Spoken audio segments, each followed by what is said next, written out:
Hey, you all, it's fundraising time again at the Libertarian Institute. We try not to do this to you too often, but business is business after all. I got a great group of guys and a gal at the Institute, and I got to pay them. So just go to libertarianinstitute.org/donate to pick your price and help out. We've got some great kickbacks too, books and shirts. Great ones. That's libertarianinstitute.org/donate. And thank you all very much. Welcome to the Libertarian Institute YouTube and Odyssey channel. Check us out at libertarianinstitute.org. We're going to go through 3 stories, each of us. Some go back quite a ways. Some are about philosophy, history. We try to bring variety at this time. Sheldon Richman is our editor-in-chief at the Libertarian Institute. Sheldon, your first story is The Great Climate Con. Alex Epstein, you're a climate denier? What is going on here? Well, it's hard to know. Some people say, do you believe in the climate? And the answer is, hell, I've seen it. Believe in it. Hell, I've seen it. There is a climate, and there is climate change. So what I'm linking to here is an interview with Alex Epstein. I've talked about a couple of other sessions here because I'm a big fan of his work. Interviewed by Jordan Peterson. Now, I'm not a fan of Jordan Peterson. I agree with him on some things. I disagree with him on a lot of things. But he did a long interview with Epstein, and he basically let him talk. I mean, he can be a little mouthy himself, Peterson, sometimes, but he covered great ground. And one of the points I like, and I think I've stressed this before, but I'll say it again, is that the treatment of the West, the U.S. and Western Europe, toward the developing world is really a form of a new colonialism. They're basically saying, if you strip away all the rhetoric, the West is saying, and they do this at these big international conferences, that they're saying to the rulers, not to the people, the rulers of the developing world who would like to be as wealthy as we are. By the way, 2 or 3 billion of them use as much electricity as individually, as one of our refrigerators. It gives you an idea of how energy deficient they are. And so the U.S. is telling the rulers, we'll give you money, not for your people necessarily, you can call it that, but we're giving you money if you'll make sure your people don't have access to fossil fuels, which is what they need and want, because it's cheap and it's reliable and it's like always there, unlike wind and solar, because they want to be as comfortable off as we are. And the Western view is, no, I'm sorry, you can't do that. Yeah, we made it, but you can't do it. You can't do that because that might hurt us. But fossil fuels aren't something that requires reparations for anybody, because fossil fuels have brought longer lives, more plentiful food, lower standards of living, and a drastic reduction just over the last 20 years of absolute poverty to people in the developing world. And what they need, as Alex Epstein points out in his book, Fossil Future, is more fuel, but what they need is freedom. Freedom, if they have freedom, they'll immediately turn to fossil fuels, coal and natural gas and oil, and eventually nuclear. If we ever deregulate nuclear, we'll have more nuclear here.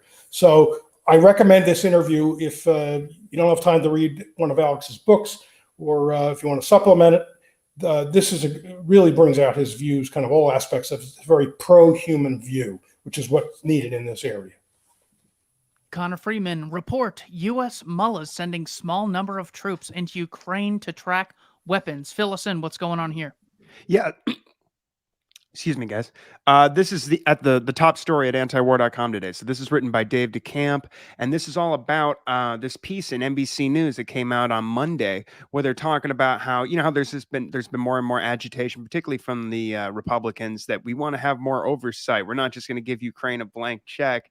So what the Pentagon is doing, and apparently the administration is basically taking, sort of calling their bluff and saying, all right, well, we'll send in more troops to carry out more oversight on these weapons transfers. And so we already have, the Pentagon has officially confirmed that there are U.S. troops in Ukraine conducting what they're calling these on-site weapons inspections, and that's been known since October. And there's, according to this report, a couple of dozen troops there. And they say a small number is involved in tracking weapons. Perhaps there's some others involved in embassy security and God knows what else. But so now they're saying they're going to send, in single digits, but still additional troops to go and do this. The most alarming aspect of this article is the quote in there is that, as Dave points out, the embassy report said that Lloyd Austin, Secretary of Defense, is considering increasing the small troop presence to enhance the oversight mission, but also to ensure there are, quote, experts in the country to help Ukraine use critical weapons systems, signaling that they may be doing more than just tracking weapons. And so, that is an extreme escalation. We've already had, Sergei Lavrov during the summer wrote up an op-ed, actually, where he was talking about how there were NATO troops aiming the high mobility artillery rocket systems, the HIMARS, when they first, started getting sent into Ukraine by the U.S., and that they were aiming them, of course, at Russian positions. And Ray McGovern wrote up a whole piece about that for antiwar.com. And it's just incredible that they're actually considering doing this. We already know from previous reportings in the Intercept, especially, that they have, and the New York Times, that they have the CIA on the ground. CIA, likely paramilitaries like were there before, but there's a CIA presence and a special operations presence as well. We know we have special operations forces from NATO countries like Lithuania, Canada, France, and England. And they've been talking about how they're there as a conduit for weapons transfers and providing more intelligence. We've had, reports earlier in the war about these former special operations forces who were there training the Ukrainians very close to the front lines, helping them develop battle plans to use against the Russians. And so we're just getting more and more deeply involved in this war. And, these are just more and more tripwires and increasing the risk every single week. It gets worse and worse. Thomas Sowell wrote a book titled Civil Rights, Rhetoric or Reality. Some very important takeaways. Here's two of them. Much has been made of the fact that the numbers of blacks in high-level occupations increased in the years following passage of the Civil Rights Act of 1964. But the number of blacks in professional, technical, and other high-level occupations more than doubled in the decade preceding the Civil Rights Act of 1964. In other occupations, gains by blacks were greater during the 1940s, when there was practically no civil rights legislation, than during the 1950s. In various skilled trades, the income of blacks relative to whites more than doubled between 1936 and 1959. The trend was already underway. It may well be that both the economic and legal advances were products of powerful social transformations taking place in the black population and beginning to make themselves felt in the consciousness of whites as well as in the competition of the marketplace. If crime is a product of poverty and discrimination, as they endlessly say, why was there so much less of it when poverty and discrimination were much worse than today? One of the great scams today is that if you don't support a very heavy interventionist state, what you're really saying, this is the entire thesis of Kevin Krause, the major historian selling this terrible revisionist history, is that what we're really saying is it's code for not caring about the plight of women, not caring about the poor, and not caring about the plight of blacks. Nothing could be further from the truth. We have the moral and empirical evidence to back it up. Check it out, Civil Rights, Rhetoric or Reality, Thomas Sowell, 1986. Sheldon Richman. Next story we have is from George Will hails Bernstein Books as perhaps the most consequential American book of 2022. What's here? Well, this is a subject I'm writing about. It will be in my column tomorrow. George Will has a book review of a new volume by David Bernstein, who's a professor of law at the George Mason University Antonin Scalia Law School. That's called Classified, The Untold Story of Racial Classifications in America. You can also find presentations that Bernstein has made at the Cato Institute and other places on YouTube very easily, and they're well worth listening to. He's very entertaining. Unfortunately, in a horrifying way, it's entertaining. It's the story of how the government came up with racial classifications, which it uses for eligibility for various programs, small business administration loans, affirmative action, all kinds of things, government contracts, set-asides, all kinds of preferences. It began in 1978.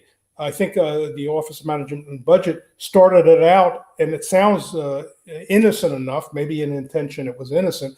It was simply to standardize the definitions of Black or African American, Hispanic, and white and other groups, because different federal departments were using different definitions because they weren't standard. So they thought, well, for statistical purposes, let's at least standardize the definitions. But they cautioned that these were not scientific, genetics, anthropological categories. They just got some people together and asked, okay, what do you think a Black person is? What do you think a Hispanic is? And it was totally like that way, informal. And they also said this should never be used regarding eligibility for government programs and stuff. So all that got thrown out. Of course, it is used for that, and it became crazy. And he's got great examples of how insane it is. For example, we have a category Asian. One of the things you can check off on your census form, or so many of the form,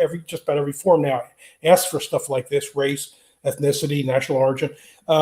Asian, of course, Asia is of course a huge continent and includes all kinds of disparate populations that have basically no relation to each other, and yet they get put into one thing. So somebody from India, an American who hails from India subcontinent or Pakistan, is considered Asian, but so are very sort of distant groups from Japanese, Chinese, Philippines, and others, and they don't genetically have very little in common, nothing specific in common, and examples like that. I mean, Hispanic is a real grab bag because the Spanish, if you recall, were conquistadors. They came to the New World as conquerors and conquered much, and so did the Portuguese, Latin America, and yet why would Hispanics be a protected class? Well, you may say, well, it's the Indians that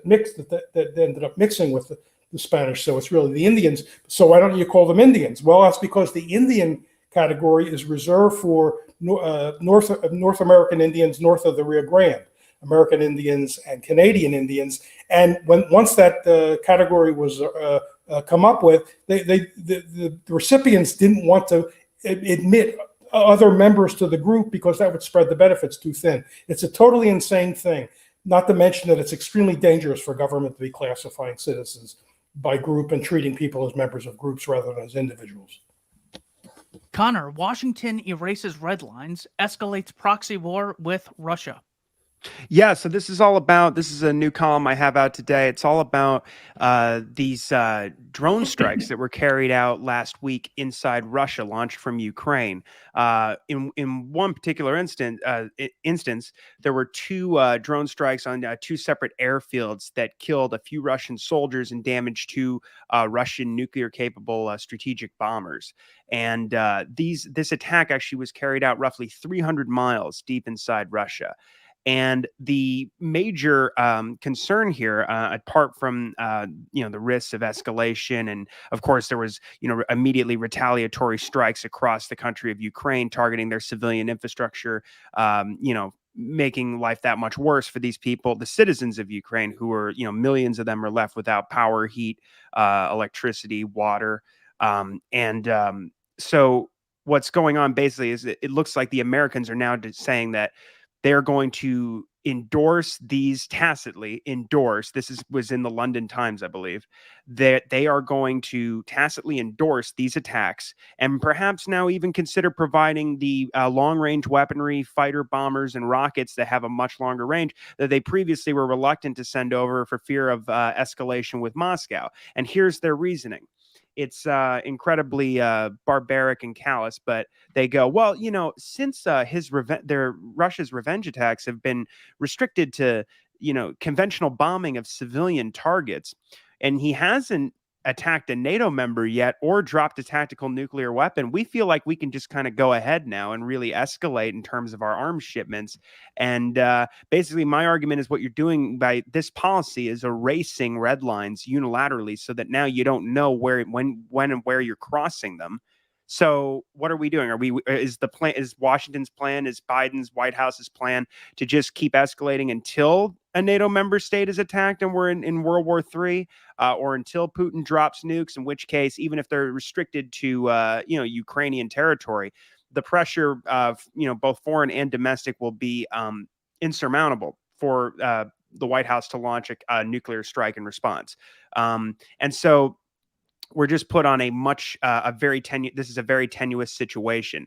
And so they basically, the argument is that so long as he doesn't attack a NATO member state or use nukes, we're going to encourage Ukraine to continue attacking more deeply inside Russia. And, the other thing too is they say in that piece that as long as they don't target families or carry out assassinations, that's fine. We're not going to tell them what they can do with the weapons. They're their weapons. And they go, we just want them to follow the international laws of war and the Geneva Conventions. And what's more despicable about that piece is we know from the New York Times, because I had covered this story previously for antiwar.com, and then it got months later, they admitted the New York Times, U.S. intelligence officials said, we believe that Kiev carried out the car bomb assassination that killed the journalist Daria Dugina, which was meant to kill her father, the Russian philosopher Alexander Dugin. And not only that, but there have been attacks on residential areas, villages, oil depots, much closer to the border with the shared border. But still, there have been helicopter and drone attacks going on for months and months inside Russia during this war. And it's I'm really looking forward to see whether or not the Azov battalion passed the background check, because I'm sure they did it before they took they took billions to give them arms. My second one here is on the Gulf of Tonkin incident. Joe Rogan asked for a little clarification on it. Mr. Rogan, Libertarian Institute is at your service. This is an author, John J. Mearsheimer from Chicago University, very well respected. He summarizes the Gulf of Tonkin lie as follows. The Johnson administration told two lies about what happened in the waters off the coast of North Vietnam. First, the president and his aides purposefully gave the impression that there was no doubt the August 4th incident was an attack that actually took place. Johnson, for example, responded on August 7th to an official protest from the Soviet leader Khrushchev by saying that there was complete and incontrovertible evidence that the North Vietnamese had attacked the Maddox. Secretary of Defense Robert McNamara later said the same thing. The second lie concerns the Johnson administration claim that the Maddox was on a routine patrol in the Gulf of Tonkin and that the alleged attack was, quote, deliberate and unprovoked. In fact, one reason that the Maddox was in those waters was to collect intelligence in support of South Vietnamese forces that were attacking the North Vietnamese coast at the time. And not surprisingly, almost every top-level American policymaker understood that Hanoi would view the Maddox as a party to those attacks. So this is what governments do, intentionally provoke incidents, knowing what's going to happen. So dangerous. We just had Vladimir Zelensky bomb Poland, kill 2 civilians, try to pin it on Russia, and try to get NATO to declare Article 5. Lloyd Austin said, look, yes, it was Ukraine, but ultimately Russia's still at fault. This is how dangerous it is. That lie led to millions of people dying in Laos, Cambodia, Vietnam, 58,000 American servicemen, mass enslavement under the guise of conscription. We must oppose the warfare state at all costs. Check out libertarianinstitute.org. Donate, help us spread this vitally important message. Sheldon Richman, Adam Schiff on Reason Magazine. Ugh, I get a headache just from saying the name. What's up with him? With the Twitter files being posted on Twitter by journalists Matt Taibbi, Barry Weiss, Michael Schellenberger, the anti-free speech, and I realize Twitter can't violate the Constitution; it's a private company. But the people that just do not like free speech are going crazy and are making all kinds of comments and warning about violence and all that. But it's particularly disturbing when it's somebody from the government. So Jacob Sullum, a very good reporter and syndicated columnist related to linked to Reason Magazine, reports that Adam Schiff, Democrat from California, you might remember him from Russiagate, claimed he had evidence about the collusion between Trump and Russia in the election, which he never never was able to produce. Anyway, Schiff is demanding action in response to an quote unacceptable rise in bigoted slurs on Twitter since Elon Musk took over the platform in late October. Musk responded by taking issue with the evidence that Schiff cited, saying, quote, hate speech impressions are actually down by 1/3 for Twitter now versus prior to acquisition, close quote. What Psalm says, what he should have said is that government officials in a free society have no business demanding the suppression of speech they do not like. And that's exactly what he should have said. When somebody like Schiff talks, Schiff is a legislator. Or if it's somebody from the executive branch, they potentially are regulators. And if they go, as we know, they were constantly pressuring Twitter during the 2020 election to kick people off or bottle up tweets that would have hurt Biden. Most famously, of course, the Hunter Biden laptop story. But when government officials do that, it is a constitutional matter, because they don't need to even wink their eye. We know there's an implicit threat there. And this idea that so-called hateful speech, some of which may be truly hateful, much of it isn't. You could be accused of hateful speech pre-Musk by saying there are only two sexes and that men can't become women. People lost their accounts because of that. The idea that hateful speech, even real hateful speech, is dangerous because somebody else, not the speaker or the tweeter, but someone else goes out and commits violence. So that means we should be policing what people say because some nut somewhere else may use that as a pretext to commit violence. This is insane. This is the stuff of suppression of speech, and we should not tolerate it. Connor Freeman, next one we have is U.S. Marines in Ukraine. What's going on here? Yeah, so our assistant news editor, the great Will Porter, wrote this up on December 14th. And so this is all about how we have so there's Lieutenant General Robert McGowan, who is speaking to the Royal Navy's official magazine, The Globe and Laurel, who is a former head of this elite unit, 45 Commando, of these special operations they're the elite of the British Marines. And he's talking about how they were previously training troops in Norway in winter warfare, but they'd have participated in the wars in Afghanistan and Iraq as well, but that they have been deployed to Ukraine on 2 separate occasions so far throughout this war. But he's talking about how so they went there to help remove the British embassy staff, the diplomatic staff, just before the Russians invaded. And then they returned back in April, presumably to help them get to the embassy, safely back in April, when the Russian forces withdrew from areas around Kiev. Now, what's interesting is McGowan says in April, they returned into the country to reestablish a diplomatic mission providing protection to the critical personnel. During both phases, the commandos supported other discrete operations in a hugely sensitive environment and with a high level of political and military risk. And this dovetails again with what we were what I was discussing previously in the Intercept, where they talk about how the CIA and Special Operations clandestine missions have expanded greatly since the war began. And that they've sent much more of these forces back in over the course of the war. And of course, we don't know the full extent of what these troops are up to, these special operators and what they're doing. But of course, the Russians have accused British commandos of being involved in the sabotage attack on the Nord Stream pipelines. Kit Clarenberg for the Gray Zone wrote up a piece about their involvement in the truck bombing of the Kerch Bridge, which of course is what provoked Russia's massive strategic bombing campaign ever since October. And of course, one of the more interesting things about the British, as I believe in April, it was shocking when we originally got the report in the Times about how, local Ukrainian commanders were saying that, look, the British SAS troops, they've been here in Kiev. They're teaching us how to fire these new light anti-tank weapons that they're supplying us.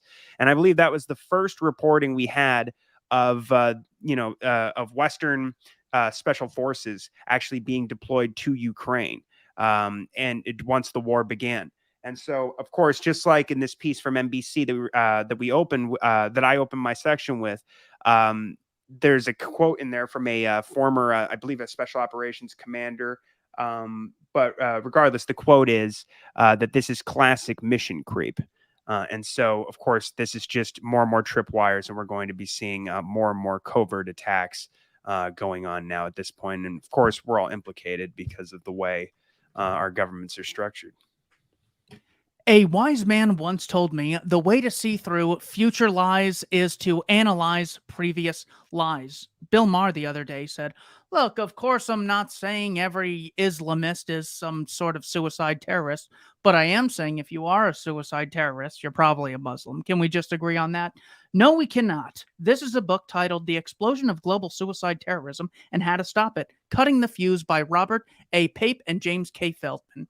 From 1980 to 2003, the connection between suicide terrorism and Islamic fundamentalism is weaker than many might have thought.